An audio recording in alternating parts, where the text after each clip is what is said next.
Waking up in the morning, you see a stranger in your kitchen pouring a cup of coffee. You look over and somebody's sitting on your couch watching your television. Then someone walks by wearing your clothes, carrying your purse. You wouldn't think, oh, that's too bad.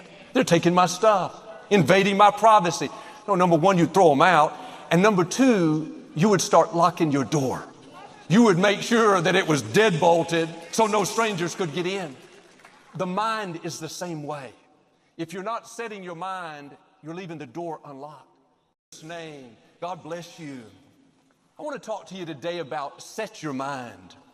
When you wake up in the morning, all kinds of thoughts can come to your mind, and depending on what's happening in your life, what day of the week it is, and what's going right, what's going wrong. And the mind will naturally gravitate toward the negative. Tell you, here's something to worry about, and here's something to be frustrated over, and here's a reason to be sad, a reason to be offended.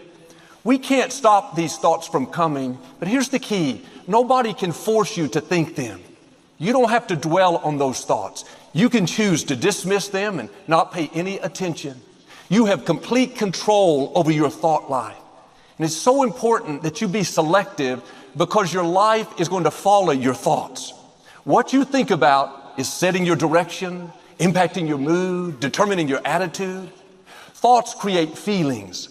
You think sad thoughts, you're going to feel sad. You think can't do it, I'm not talented, I'm at a disadvantage, you're going to feel inferior, not good enough. But if you think positive, faith-filled thoughts, you're going to feel positive and hopeful. If you're grateful, you think this is going to be a good day.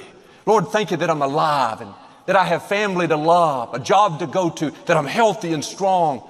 Then you're going to have energy and good attitude, and you're going to attract good breaks. Your mind is like a magnet. It draws in what you're thinking about. When you wake up in the morning, if you start thinking, man, I don't want to go to work today, and I don't feel like dealing with these kids, and I'm never going to get past this sickness. It's going to be a lousy day. Just imagine you're sending an invitation to everything you're dwelling on. Lousy day, I'd like to personally invite you. Discouragement, sickness, hard time, please come see me today. No, quit inviting the wrong things. When those thoughts come, do yourself a favor, dismiss them. Don't give them the time of day. You get to choose what takes up space in your mind. Instead of inviting negative, discouraging, can't do it thoughts, how about inviting faith, inviting hope, inviting the goodness of God? This is what David did. He woke up in the morning and said, this is the day the Lord has made. I'm going to rejoice and be glad in it. Another place he said, surely goodness and mercy will follow me. When he faced Goliath, a giant twice his size, he said, I will defeat you and feed your head to the birds of the air. No wonder he had faith and confidence, God's favor. His mind was going in the right direction. He was careful about what he invited. And sure, he had thoughts of doubt and worry. David, that giant's too big. You've got too many problems. He had to do what we all have to do. He dismissed it. I'm not dwelling on that. I know my God is bigger. I know I am well able. Pay attention to what you're inviting. You can't think defeat and have victory. You can't go through the day worried and stay in peace. You can't dwell on who hurt you and who did you wrong and see the beauty for ashes and God pay you back for what was unfair. Are you inviting the right things? Is your mind going in the right direction? Paul said in Colossians 3, set your mind on higher things and keep it set. Every morning you have to set your mind. It's a choice we have to make. Positive. This is going to be a great day. Hopeful. God, I know you have good things in store. Grateful. I'm blessed to be alive. I'm going to enjoy this day. This doesn't happen automatically. If you don't set your mind, other things will set it for you. Your feelings will set it. Circumstances can set it. Other people will set it. Or the enemy will set it. An unset mind is like an unlocked house. Anyone can come in. Imagine waking up in the morning and you see a stranger in your kitchen pouring a cup of coffee. You look over and somebody's sitting on your couch watching your television. Then someone walks by wearing your clothes, carrying your purse. You wouldn't think, oh, that's too bad. They're taking my stuff, invading my privacy. No, number one, you'd throw them out. And number two, you would start locking your door. You would make sure that it was dead bolted so no strangers could get in. The mind is the same way. If you're not setting your mind, you're leaving the door unlocked. You're saying by inaction, fear, you're welcome here. Doubt, come on in. Worry, insecurity, make yourself at home. No, start locking your door. Start setting your mind. This is not an option, it's a necessity. Your mind is your control center. Your thinking runs your life, your attitude, your mood, your vision. If the enemy can control your thoughts, he can control your life. If you let circumstances set your mind or other people, how you feel, it's going to limit your destiny. When David said, "This is the day the Lord has made," he was in a difficult place. He had enemies chasing him. People were slandering his name. Family had turned on him. His mood would have been sour, discouraged. Why is this happening? But he didn't let that determine his thinking. He overrode all the lower things, fear, discouragement, offense, and he set his mind on higher things, faith, his purpose, the promises of God.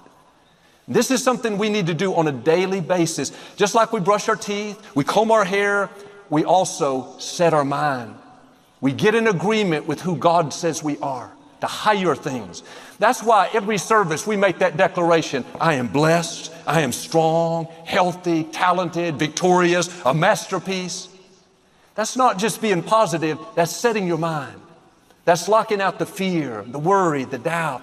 Nothing good is in my future. No, sorry, you're too late. My mind is already set. My path is getting brighter and brighter. I haven't seen, heard, or imagined what God has in store. If you're dealing with an illness, those thoughts will come. What if you don't get well? What if you're not able to go to work? How are you going to pay your bills? Those thoughts will come to see if your door is unlocked. Did they set it? Did they put the deadbolt in? Or is it unset? You could be worried, go through the day discouraged. No, your attitude: Lord, I thank you that you're restoring health back into me, that healing, wholeness, vitality is on the way. That's how you keep your mind set. You're dwelling on the higher things, what God promised you. Or maybe you have a child that's off course, or you went through a breakup, a business is struggling. Thoughts will tell you all the worst case scenarios. You'll always be lonely. That child will never do what's right. There are no good options for you. There's a battle taking place in our thinking. And 1 Peter says to gird up the loins of your mind. It's interesting that it uses loins concerning guarding your mind. Loins have to do with reproduction, with what you give birth to. Your mind is like a womb. It will produce what you're thinking about. That's why you have to gird up the loins of your mind.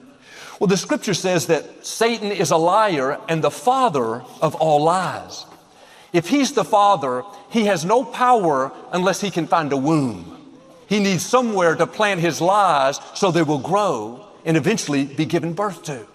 Your mind, your womb is no place for the enemy's lies. To think that we would give our most valuable space to become a breeding ground for doubt, fear, worry, to incubate, to grow, to give birth. No thanks. Your womb was created for the promises of God. Your mind is a breeding ground for faith, for victory, for abundance. You need to keep this perspective. When the negative thoughts come, the worries, the what ifs, the you've seen your best days, those are not just harmless thoughts. Those are seeds looking for a womb that's open, that's ready so it can reproduce. We all have something in our womb, something we're dwelling on. Is what you're incubating what you want to give birth to? If you gave birth to what you're thinking about, is it something you're going to be happy with? If not, you need to reset your mind. You need to uproot all those negative seeds. Your womb was never meant to incubate the enemy's lies. You're too old. You made too many mistakes. You can't break the addiction. You'll never meet the right person. Recognize what's happening. That's the enemy trying to plant his seeds in your womb. You need to tell him, you have the wrong person. I am God's property. I belong to the Most High. My womb only accepts the higher things, the promises of God, what he's declared over my life. If you have a bad break and a door closes, those thoughts will come. Man, it's all downhill from here. Get discouraged, be bitter, give up on those dreams. That's the lower things. That's the enemy trying to use your womb to bring about his lies. Try a different approach, the higher things. Father, you said that all things are working together for my good. I may not understand this, but God, I trust you. I know something better is coming. Perhaps you had a setback in your finances. You lost a client. It's easy to worry. Let all the negative thoughts play. No, don't leave your mind unset. Don't leave the door unlocked. When worry knocks, no thanks. You're not welcome here. Father, you said I will lend and not borrow. Lord, I thank you that you're supplying all of my needs, that I live under the open windows of heaven. This is what I had to do when my dad went to be with the Lord back in 1999. I knew I was supposed to step up and pastor the church, but all these negative thoughts filled my mind. Joel, you're not a minister. You don't have the training. You don't have a big personality like your father. Nobody's going to listen to you. Those were seeds trying to incubate in my womb. It was the father of lies trying to deceive me into giving birth to what would stop my purpose. And I felt fear. I felt insecure. I felt unqualified. But by the grace of God, I didn't let my feelings set my mind. Other people said that I couldn't do it, that I wasn't good enough. I didn't let them set my mind. The enemy kept whispering that can't do it thoughts. I didn't let him set my mind. I went back to what God says about me, who he says I am. I set my mind on the higher things. I can do all things through Christ. Father, thank you that I'm strong in the Lord, equipped, empowered, anointed. Those are the seeds I let incubate in my womb. Had I let the enemy's lies grow and get stronger, I wouldn't be up here today. You're going to give birth to what you're dwelling on. Is it what you want? Are you setting your mind each day, girding up the loins of your mind? That means being selective, what you're dwelling on? Or have you let the door unlocked? Worry, doubt, can't do it is now breeding in your womb. The good news is it's not too late.